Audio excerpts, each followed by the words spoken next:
안녕하십니까, 장욱합니다.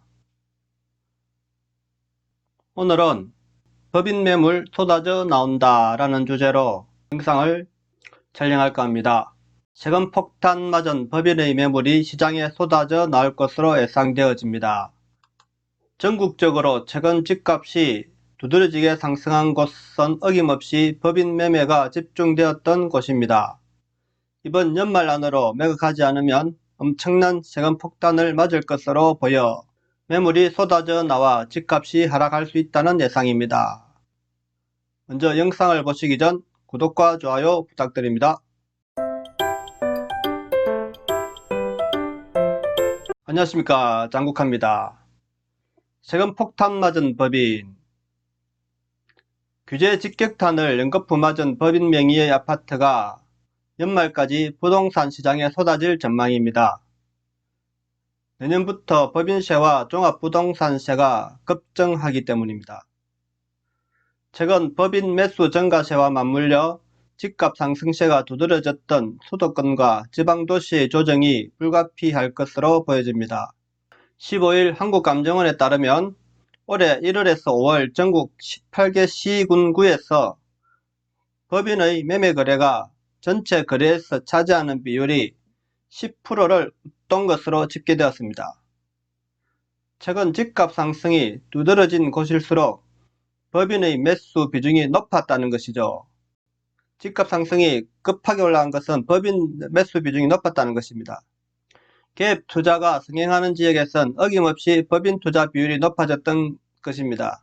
법인 아파트 매매 거래 비중이 높았던 지역을 보시면은 2019년 6월부터 2020년 5월까지 해서 2020년 1월에서 5월 보면은 부산 진구 2019년 6월에서 이번 5월까지가 10.93%인데 2020년 들어서 11.4%, 11.04%로 계속해서 높죠. 그죠?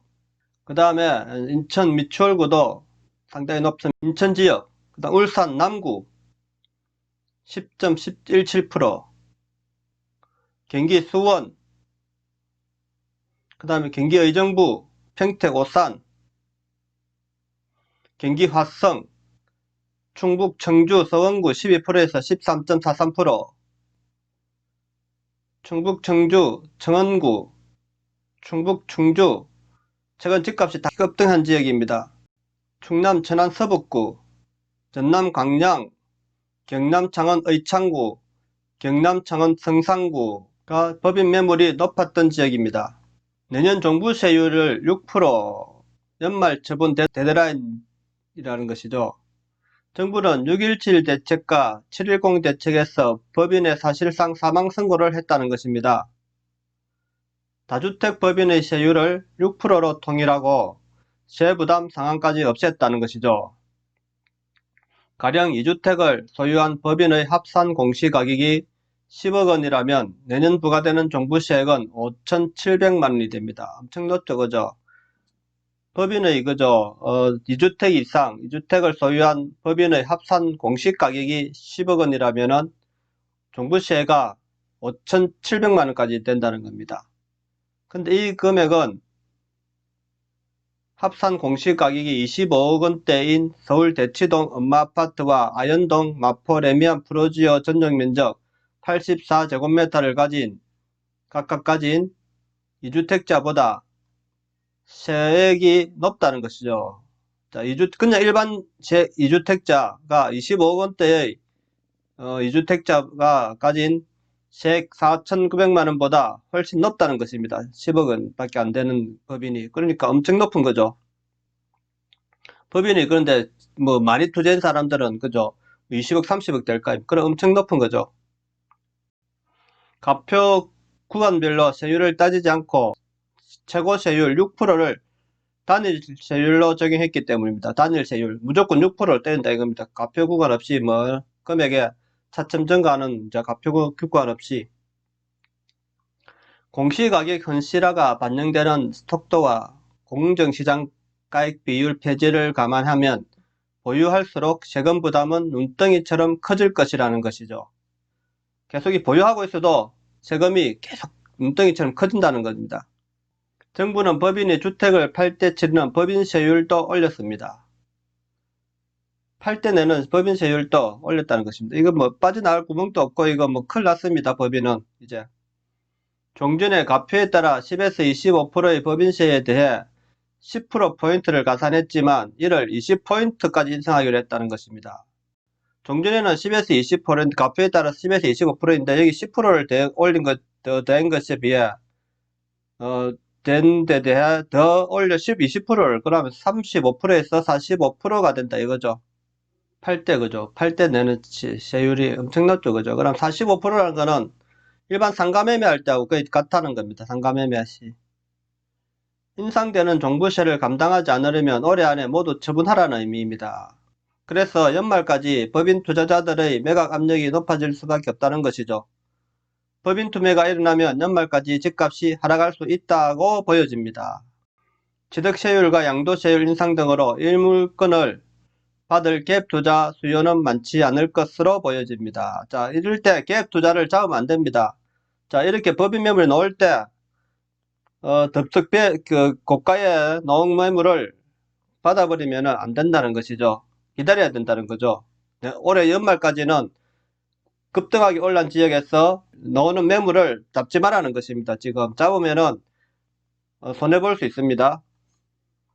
그리고 더불어민주당 박홍근 의원이 지방세법 개정안을 발의하려고 합니다. 다주택자 취득세율을 기존 4%에서 20% 중과세 한다는 거죠. 3억 원 이하는 취득세율을 오히려 인하하고 12억 원을 초과하는 것은 인상하겠다는 것입니다. 3억 원 이하 주택을 취득할 경우 취득세율은 현행 1%에서 0.8%로 인하하고 12억 원 초과 주택은 현행 3%에서 4%로 인상하는 방안도 같은 개정안에 담겼다는 것입니다. 현행법은 부동산을 취득할 경우 6억 원 이하 주택은 1%, 6억 원 초과 9억 원 이하 주택은 1에서 3%, 9억 원 초과 주택은 3%의 세율이 적용됩니다. 3억 원 이하는 0.8%, 3억에서 6억 원 이하는 1%, 6억에서 9억 원 이하는 1에서 3%, 9억 원에서 12억 원 이하는 3%의 세율이 적용됩니다. 근데 12억 원을 초과하는 주택 구입 시에 현행 3%보다 높은 기본 세율 4%가 적용된다는 것입니다. 집을 2채 이상 가지고 있는 가구가 추가로 주택을 매입할 경우 취득세 4%에다가 중과세율을 20%를 적용해 취득세가 중과되도록 하는 내용을 발의했다고 합니다. 야, 취득세율 4%에서 중과세율 20%까지 적용한다. 야, 그럼 24%까지 될 수 있다는 거 아닙니까? 최고세율이 24%. 취득하는데 24%, 엄청납니다. 그죠? 미래 가격 알 수 없는데 이렇게 너무 과한 거 아닌가요? 하지만 집값을 잡으려고 하는 정부 여당이 엄청난 세금으로 지금 집값을 잡으려고 해란이 되어 있는 것 같아요. 그 다음에 규제 무풍지대 빌라가 열풍을 일으키고 있답니다. 자, 서울 다세대 연립 거래량 추이를 보면은 6월달 들어서 갑자기 상승을 하고 있답니다. 서울 다세대 연립 매매 가격 지수도 매매 가격 지수 변동률도 보면은 5월달에서 6월달에 갑자기 상승을 하고 있습니다. 이유가 뭔지 알아봅시다. 정부의 부동산 규제가 아파트에 집중되면서 다세대 연립주택의 풍선 효과가 나타나고 있다는 것이죠. 다세대 연립 거래량은 2년 4개월 만에 최대치를 기록하고 있답니다. 아파트 값이 너무 오르고 대출이 잘 나오지 않게 되자 최근 빌라를 찾는 이가 많아졌다고 합니다. 입지 좋은 곳의 연립은 신고가를 찍는 등 가격도 가파르게 오르는 추세라고 하여지네요. 연립 다세대 거래가 늘고 있는 것은 아파트 거래 가격가의 갭 매우기라는 것은 이제 일어나는 거예요. 갭 매우기. 자, 우리 부산 지역도 지금 신축 아파트가 계속 오르고 있죠. 그러면 구축도 갭 매우기를 합니다. 그래서 굳이 구축을 팔고 신축으로 갈 필요가 없습니다.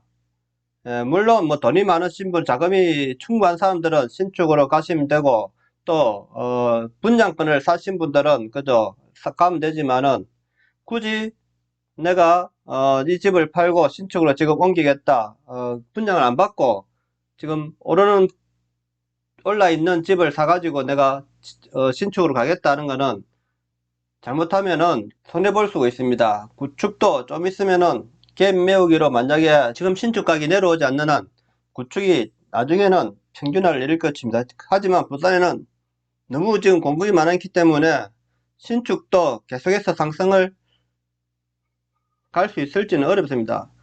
굳이 집을 사신다면은 구축을 사 놓으십시오. 적은 돈으로 구축, 제가 전에 말씀드렸죠. 17년 정도 이전에 지어진 입주 17년 이내의 아파트 중 교통요지를 잘 살펴보시면은 평지고 그 다음에 좀 학군이 좋고 학세권이 있고 요런데 그죠. 전철역 세권에 평지고 학세권이 있는 지역 이런 데는 분명히 가격이 따라갈 것입니다. 그러니까 너무 급하게 서둘 필요가 없습니다.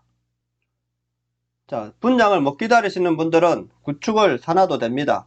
언젠가는 갭 차이가 줄어들기 때문에 신축이 내려오든 구축이 올라가든 그 갭은 적당한 선에서 이루어질 것으로 보여집니다. 연립 다세대는 정부의 다른 규제 사정권에서 벗어나 있다는 점입니다. 12.16 대책으로 15억원 초고가 주택 구입 시 주택 구입용 주택담보대출이 금지됐으나 대상은 아파트로 한정하고 있다는 것이죠. 다세대도 들어가고 연립 다세대 다 들어가네요. 그죠? 물론 이렇게 비싼 아파트 그 연립이 잘 없죠. 그죠? 없지만은 이렇게 된다는 것이죠. 자, 6.17 대책에 따라 규제 지역에서 3억원이 넘는 아파트를 구입하면 전세 대출이 제한되는데 연립 다세대는 이 규정도 적용되지 않는다는 것입니다. 7월 12일 대책에서도 빌라나 원룸 오피스텔 등은 등록임대사업 세제 혜택도 그대로 유지된다고 합니다. 자, 법인들이 잘하면 또 이런 원룸 오피스텔도 구매할 수 있겠네요. 그죠? 아파트를 팔고 아파트 보유세가 급격히 올라간 영향으로 빌라나 오피스텔 등의 시세가 올라갈 가능성이 높다는 예상입니다. 자, 오늘 방송은 여기까지 하겠습니다. 내용이 좋았다면 구독과 좋아요 부탁드립니다. 감사합니다.